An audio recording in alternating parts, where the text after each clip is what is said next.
Yeah, yeah. Oh, oh, oh, oh. Kayo po na nakaupo, subukan nyo naman tumayo. At baka matanaw at baka matanawin nyo ang tunay na kalagayan ko.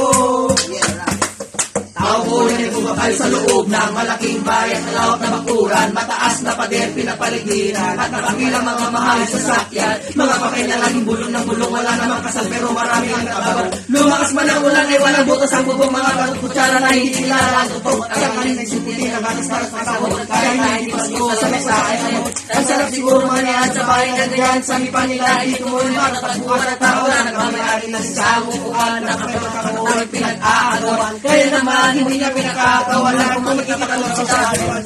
Kayo po na nakaupo, subukan nyo namang tumayo. At baka matanaw at baka matanawin nyo ang tunay na kalagayan ko. Mawalang galang na po sa tao nakaupo. Alam nyo ba bangkangan ng bigas na nililimuto? Ang dinding na bahay namin ay pinagpipinagyan sa gabi. Sobrang init na tumutulang nagyayang na tingkaya. Piling ko pang ilagay sa inipit pinamulong sa sulong na muling-muling. Gamit lang ang natuloy na nakawin na isero na nagsisiming mga sa umaga aming banyo at aking ina ay kaya man. Isang kandelo na nagtawin lang paging akamay sumendado. Pero kulang ng kulat pa rin. Kulang ng tuyot asin. Asin mo na peso sa pagkakang pagkakasya. Ikaw alam tik sa aming arang. Maganda ang bangkot. Bulag-bulag na naman po kayo.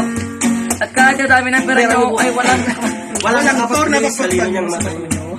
Kayo po, wag kang masyadong halata. Bato-bato sa langit, ang mata ay wag magalit. Bato-bato, bato sa langit, ang mata ay wag masyadong halata.